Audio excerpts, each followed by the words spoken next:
আসসালামু আলাইকুম দর্শক, আপনাদেরকে স্বাগত জানাচ্ছি নতুন একটি প্রতিবেদনে। দর্শক, আমরা এই মুহূর্তে বসে আছি একটি বাণিজ্যিক ব্ল্যাক বেঙ্গল ছাগলের খামারের মাঝেই। আপনাদের ভালো করে লক্ষ্য করেন, আমার পাশে কিন্তু অসংখ্য ব্ল্যাক বেঙ্গল ছাগল বিচরণ করছে। প্রায় 100-এরও বেশি ছাগল রয়েছে এখানে। আমার পাশে রয়েছেন শাকিল ভাই, তিনি একজন উদ্যোক্তা। তার একটি বিশাল বড় ব্ল্যাক বেঙ্গল ছাগলের খামার রয়েছে। আজকে আমরা আপনাদেরকে জানানোর চেষ্টা করব যে মুক্তচারণ পদ্ধতিতে আপনারা কিভাবে কম খরচে ব্ল্যাক বেঙ্গল ছাগল লালন পালন করতে পারেন। কারণ বর্তমান সময়ে খাদ্যের যে পরিমাণ দাম, যদি কোনো খামারি খাবার খরচ কমাতে না পারে তাহলে কিন্তু তারা আসলে খামারে লাভবান হতে পারে না। আমরা বিস্তারিত কথা বলছি শাকিল ভাইয়ের সাথে। আসসালামু আলাইকুম শাকিল ভাই। ওয়ালাইকুম আসসালাম রহমতুল্লাহ। ভাই কেমন আছেন? আলহামদুলিল্লাহ ভালো আছি, আপনি কেমন আছেন? আলহামদুলিল্লাহ ভালো আছি। শাকিল ভাই, মাঠের মধ্যে মুক্তচারণ পদ্ধতিতে ব্ল্যাক বেঙ্গল ছাগল লালন পালন করা হচ্ছে। জি হ্যাঁ, আমাদের এখানে 100+ ছাগল আছে, বাচ্চা ছোটো বড়ো মিলায় সব মিলায়। আর এখানে অধিকাংশই প্রেগনেন্ট ছাগল। আর এগুলাকে মুক্তচারণ পদ্ধতিতে লালন পালন করা হয়। যেহেতু ব্ল্যাক বেঙ্গল ছাগল, আসলে অনেকে কিন্তু উন্নত জাতের ছাগলগুলো এগুলো কিন্তু মানে দানাদার খাবারটা দিতে হয়। আর এই ছাগলগুলো কিন্তু 100% মুক্তচারণ পদ্ধতি লালন পালন করা সম্ভব হচ্ছে। ফলে কি হচ্ছে, আপনার খাবার খরচটা কমে যাচ্ছে।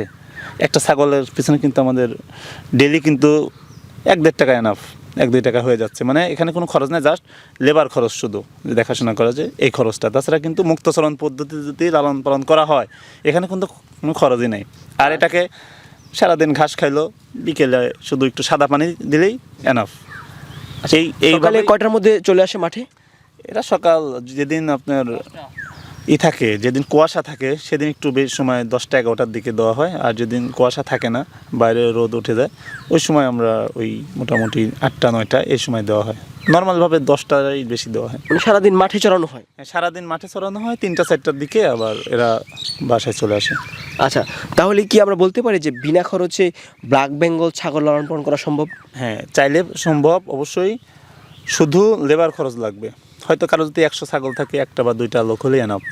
এরা দেখাশোনা করবে, কোনো খাবার খরচ লাগবে, সারাদিন মাঠে খাবে, শুধু একটু বিকেলের দিকে পানি দিলেই এনাফ। এটার সম্পূর্ণ এটা এইভাবে লালন পালন করেই মোটামুটি এতে থেকে ভালো বেনিফিট পাওয়া যাবে। কারণ অনেকেই মনে করে কি, আসলে যে ছাগল পালন করতে হলে হয়তো দানাদার খাবার দিতে হবে। আসলে এটা ভুল তথ্য। আপনি দেখে থাকবেন যে আসলে মা বোনরা দেখবেন যে গ্রামে 2, 4টা, 5টা ছাগল লালন পালন করে, তারা কিন্তু কখনো ভ্যাকসিন করে না, কৃমির ডোজ করে না। এগুলো দেখা যায় অনেকে চেনেই না যে আসলে এই ভ্যাকসিনটা কি, কৃমির ডোজটা কি, কীভাবে করতে জানেই না। তারা দানাদার খাবার কি সেটাও জানে না। এইভাবেই স্বাভাবিকভাবেই মুক্তচরণ পদ্ধতি লালন পালন করে, বেঁধে লালন পালন করতেছে। দেখা যাচ্ছে তারাও কিন্তু ভালো বেনিফিট করতে পারতেছে আমাদের যে ব্ল্যাক বেঙ্গল ছাগলটা। তাহলে তারা যদি, মহিলা মানুষ, তারা দেখা যাচ্ছে গ্রামের লোকজন, এরা যদি পারে, যারা তাদের মধ্যে কিন্তু কোনো প্রশিক্ষণ নাই, আর একটা প্রশিক্ষণ নেওয়া ব্যক্তি সে কিন্তু তাদের চেয়ে আরও ভালো পারবে অবশ্যই। আর এইভাবে যদি মুক্তচরণ পদ্ধতি লালন পালন করা যায়, এইভাবে 2, 4, 500 ছাগল লালন পালন করা কিন্তু ব্যাপার না। আচ্ছা, মুক্তচারণ পদ্ধতিতে ছাগল লালন পালন করলে আর কী ধরনের সুবিধাগুলো রয়েছে? মুক্তচরণ পদ্ধতিতে লালন পালন করলে আপনার ছাগলের বডি ফিটনেস ভালো থাকে, রোগ প্রতিরোধ ক্ষমতা অনেক বেড়ে যায়। কারণ যখন মুক্তচরণ পদ্ধতিতে লালন পালন করা হয়, বিভিন্ন ধরনের ঘাস, বিভিন্ন প্রজাতির ঘাস এরা খেয়ে থাকে।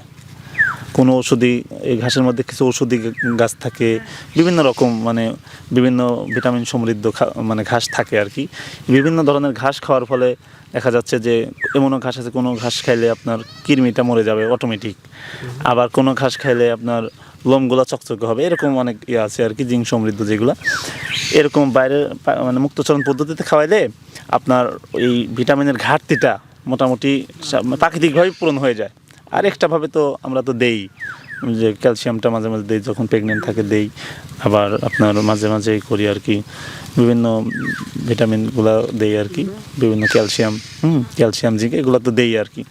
তো এইভাবে মুক্তচরণ পদ্ধতিতে খাওয়ানোর পরে আমরা যে এক্সট্রা যে কেয়ারটা আছে ওটা করি। দেখেন আমার যে ছাগলগুলো দেখতেছেন, কোনোটার কিন্তু শরীর খারাপ না, দানাদার কি এটা এরকম কোনোদিন কিন্তু চোখে দেখে নাই, কিন্তু কোনো ছাগলের বডি কিন্তু খারাপ না দেখেন। আর ব্ল্যাক বেঙ্গল ছাগলের আরেকটা সুবিধা হচ্ছে, আপনারও পেট খালি যাবে না। বাচ্চা হওয়ার 21 থেকে 30 দিনের মধ্যে আবার হেঁটে চলে আসবে। এখানে 100-র কাছাকাছি ছাগল, আপনার 75% ছাগল আবার মোটামুটি গাভীন, বাচ্চাই হয়েছে, বাচ্চার বয়স 21 থেকে 30 দিনের মতো হয়ে গেছে, আবার হেঁটে চলে আসছে। আচ্ছা শাকিল ভাই, যেহেতু সুবিধা রয়েছে মুক্তজন পদ্ধতিতে লালন পালন করতে গেলে অসুবিধাও তো হওয়ার কথা, আসলে কোন ধরনের অসুবিধাগুলো হয়ে থাকে? আসলে হ্যাঁ, সুবিধা যেহেতু আছে অসুবিধাও তো কিছু আছে। যেমন অসুবিধার মধ্যে আপনার বাচ্চা নিয়ে আসে, অনেক সময় দেখা যাচ্ছে হিংস্র যে প্রাণীগুলো ওরা একটু আক্রমণ করে। আবার দেখা যাচ্ছে অনেক সময় দু একটা পাল ছেড়ে একটু অন্য জায়গায় চলে যায়। আবার দেখা যায় অনেক সময় মানুষের খেতেই করে। যাই হোক, এই জন্য আমাদের লোক রাখা আছে, ওরা পর্যবেক্ষণে রাখে, সর্বোচ্চ চেষ্টা করে আর কি। তাছাড়া এমনিতে ওইভাবে মুক্তচারণ পদ্ধতিতে অসুবিধার দিকটা খুবই কম, সুবিধাটাই বেশি। আচ্ছা, আপনি বলছিলেন যে এদের দানাদার খাবারের প্রয়োজন হয় না বললেই চলে। আসলে দানাদার ছাড়া মানে ছাগলের খামার কি পরিচালনা করা সম্ভব কিনা বাণিজ্যিক ভিত্তিতে? অবশ্যই সম্ভব।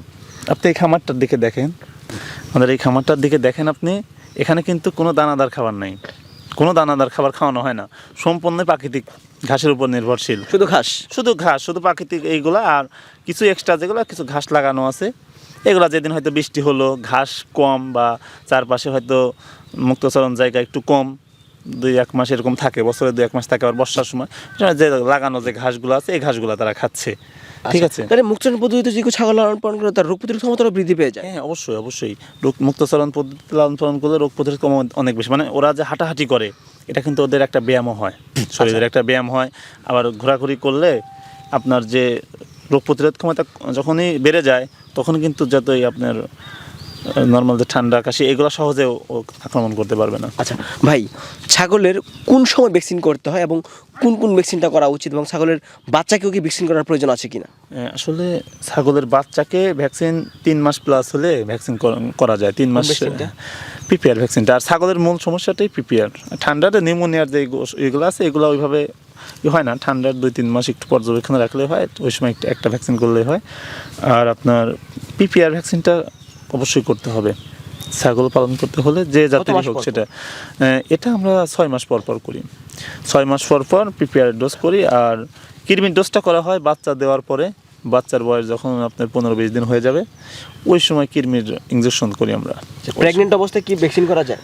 করা যায়, কিন্তু এটা প্রেগনেন্সির সময় যদি বেশি হয়ে যায়, হয়তো আপনার 4 মাস প্লাস হয়ে গেছে, ওই সময় না করাই উত্তম। 3 মাস পর্যন্ত অনায়াসেই করা যাবে, সমস্যা নেই। আপনি বলছেন যে অধিকাংশ ছাগল এখানে প্রেগনেন্ট?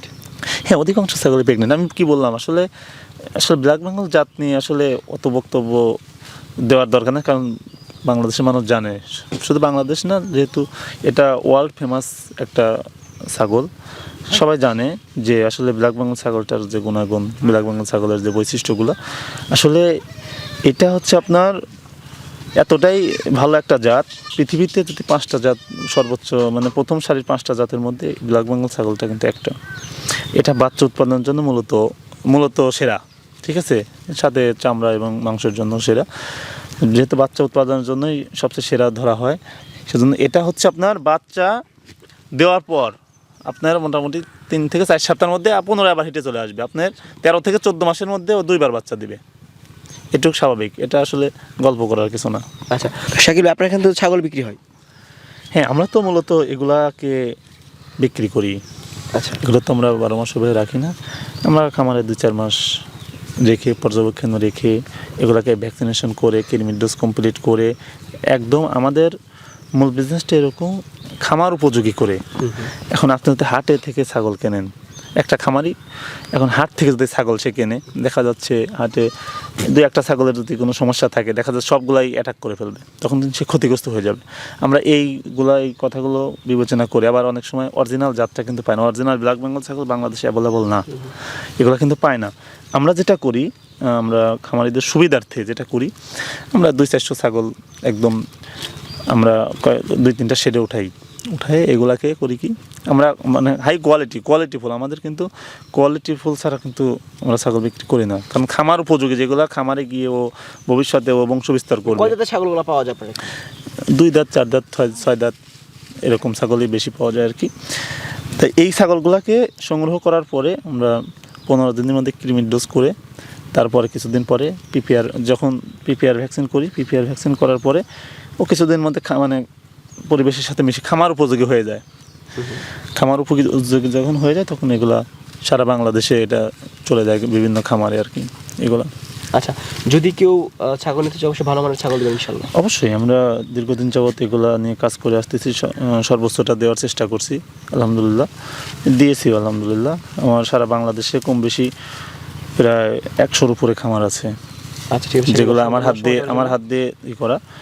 যাই হোক, ইনশাল্লাহ চেষ্টা করব ভবিষ্যতেও ভালো দেওয়ার জন্য। আচ্ছা, ভালো থাকেন শাকিল ভাই, আসসালামু আলাইকুম। ওয়ালাইকুম আসসালাম।